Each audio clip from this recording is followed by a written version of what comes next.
Hello, world. Welcome back to another episode of the Survivor series, a week-by-week analysis of Survivor for regular viewers and newcomers alike. This week's episode. This is the reason that we watch Survivor. So you may remember that last week I suggested that this week we'd be looking for more alliances to start on the Manu tribe. I remember it as though it were yesterday. The first thing we want to see is people on Manu starting to form actual alliances. Right now, we've only got David and Rick with a really tight alliance, and there's this Wentworth faction of really loose connections. So this week, we saw what happens when you have a loose faction without a lot of strong alliances, and I'll get into that in a minute, but first, a recap. This episode, we started with the edge of extinction, and we finally got a look at what life is really going to be like for the contestants on Edge of Extinction. First off, Keith showed up. Keith, go home. Just do everybody a favor and just go home. Keith and Reem went on an expedition to find a modicum of rice. They had to basically scale the side of a mountain to get a daily serving of rice. And they realized that this is what it's going to be like every day for them on Edge of Extinction. Oh my god. Dude, this is hardly any rice. Oh my god. Damn it! That freaking note says you have to work hard for everything. We have to do this every day. Apparently, every time we gotta climb up Mount Everest to find a little bit of rice. Normally, we open the episode with fallout from the Tribal Council. We skipped that and went straight to the reward challenge. Survivor 101. We've reached the point where we start to have two physical challenges in each episode. We have the immunity challenge and we have the reward challenge. The reward challenges are important because the winners usually get something like food or supplies that can give them an edge going into the next immunity challenge. When we enter the middle and end games, the reward challenges will take on even more significance because the rewards will be awarded to small groups of people and then eventually to individuals who get to pick people to share them with. Back to the recap. Manu eked out a rare victory in the reward challenge, winning chickens, which are a potential source of protein for the tribe. Wendy injured her ankle in the challenge, and she wrecked the good vibes back at camp with her newfound reluctance to eat meat, which annoyed everyone. Over at Kama Tribe, Joe and Aubrey found themselves on the outs with almost everyone. My girl Aubrey, my favorite to win this whole season, found an immunity idol for the first time in 3 seasons. She was an emotional wreck afterwards. Congratulations, you have found an immunity idol. I find the idol and I break down in tears. I never thought I'd find one. And I've been through so much in Survivor, and this is something that I haven't gotten yet. But she didn't need it. As I mentioned last week, they were able to stave off an awkward tribal council vote by just winning the immunity challenge. For the win! Immunity! Sending Manu back to tribal council! This is where the game becomes the game. Now, after losing immunity, this should have been the easiest vote in the world. Wendy is injured. She's annoying everyone with her newfound vegetarianism, and they suspect that she stole the flint in order to keep them from cooking the chicken, which she did. I took their flint. Yeah. So this should have been an easy vote, right? Boom, Wendy, gone. But no, David hatches a plan to get rid of Wentworth. And one of his allies in this plan, Chris, despite being asked not to, tells War Dog. War Dog then tells Wentworth. Wentworth lines the votes up and gets rid of Chris. Boom, Chris, you're gone. You're at the edge of extinction with Reem and Keith, scrounging for rice. So quick thoughts and questions. I think the first question is, do you think that Wendy is actually, sincere in her aversion to eating animals now? Or do you think that she's just being passive-aggressive? Because here's the thing. I can imagine myself being that way. Sort of like, oh, wait, you don't like me anymore? No, that's fine. That's fine. No, just know, for the duration of our acquaintance, I will be making life slightly intolerable for you. Just slightly. I know it doesn't sound like something that I would do, but believe me, it is. Let me know what you think in the comments. Is she being passive-aggressive, or is this actually a newfound passion of hers. Also, Joe and Aubrey, is there a way forward for them? I mean, Aubrey's got the immunity idol, so she's pretty good. But Joe, on the other hand, Joe has got to keep winning.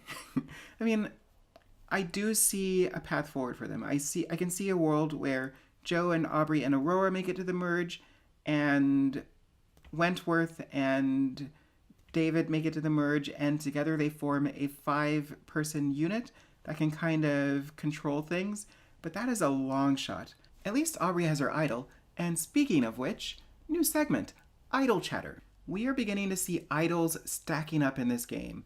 Ron got an idol on day 1, which gave him 3 options that he could choose from, but that he had to use by the end of the 3rd Tribal Council, which is this week's episode. The options were steal a reward, immunity, or get an extra vote at Tribal. Now, immunity and the extra vote at Tribal were useless because they never went to Tribal. Stealing reward is something that he could have done. He could have used it to steal the chickens from this episode's reward. But doing that would have meant revealing to everyone that he'd had this idol menu all along. And it also would have meant that he would not have been able to use the idol menu if they had lost the immunity challenge. So I think he actually played the menu right. Not using it was the best option. Now, we also have a couple of other idols that have been found. Lauren found an idol on Manu Tribe. Her biggest worry is going to be the tide because she buried it on the beach. Over on Kama, like I mentioned earlier, Aubrey found an idol today. What that means is, for the majority of this episode, we actually had 3 potential idols in play. One of those idols is dead now. Ron's idol is gone. We have Lauren's idol on Manu and Aubrey's idol on Kama. PO3DP! My PO3DP this week is Wentworth. I mean, Wentworth's chief antagonist was injured. She was making life miserable for everyone at camp, and voting her out should have been a no-brainer. But no, David's plot kind of blew up at camp, resulting in the departure of Chris, and the departure of Chris was the worst possible outcome. Here's why that's a big deal, because with this vote, the tribe was voting basically for more friction because Wendy is still going to be at camp causing problems. They're losing one of the strongest players on the team in Chris. David loses a potential ally. Wardog loses an ally because Chris actually liked Wardog more than he liked David and Rick. And now Wardog also has to continue to deal with Wendy, who is annoying him. This vote was the worst of all possible outcomes for everyone except one player, and that is Wentworth. And that's why she gets the PO3DP, because she convinced everyone to vote in her best interest and against the tribe's best interest. The mistake of this 3-day period has to go to Victoria for discussing Joe and Aubrey with Joe in earshot. I think Joe and Aubrey's gonna come as a killer. They do. What do we do? Also, this has to be one of the greatest comic reveals in the history of Survivor. They do. What do we do? How did he get there? Let's go to the tape. Okay, we do see him in the distance doing something on the beach. Then we go to the conversation with Victoria.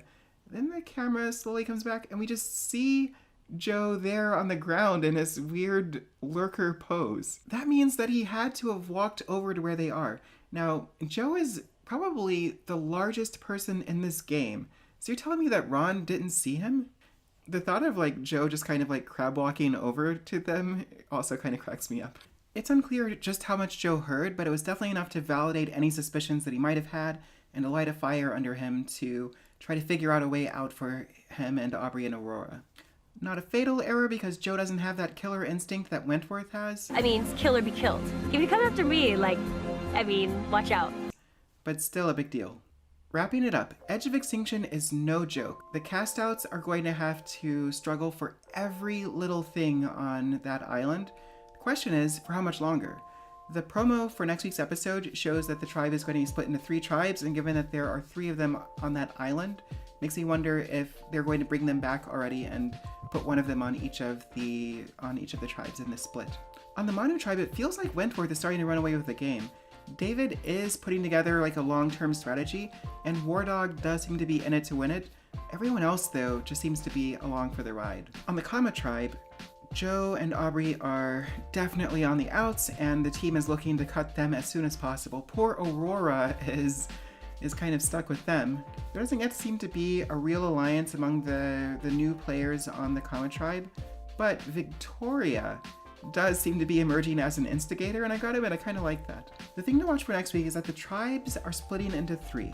This is a life preserver for anybody who feels like they're on the bottom, because we begin a new phase of the game. Splitting the group into thirds gives everyone a statistically better chance to avoid tribal council. But if you go to tribal council, you have a greater chance that your name is going to be on the chopping block. It's a real perverse twist to the game. Now, if Joe stands any chance of making it through this game, it's going to come from building stronger social ties in whatever group he ends up on. We actually haven't seen a lot of strong alliances being formed overall, so putting everybody into these small groups should forge some of those alliances by forcing people to begin to examine the alliances that they have. Anybody who comes out of this section of the game without at least one other person that they're in a strong alliance with is doomed. So let me know in the comments what you think is going to happen with next week.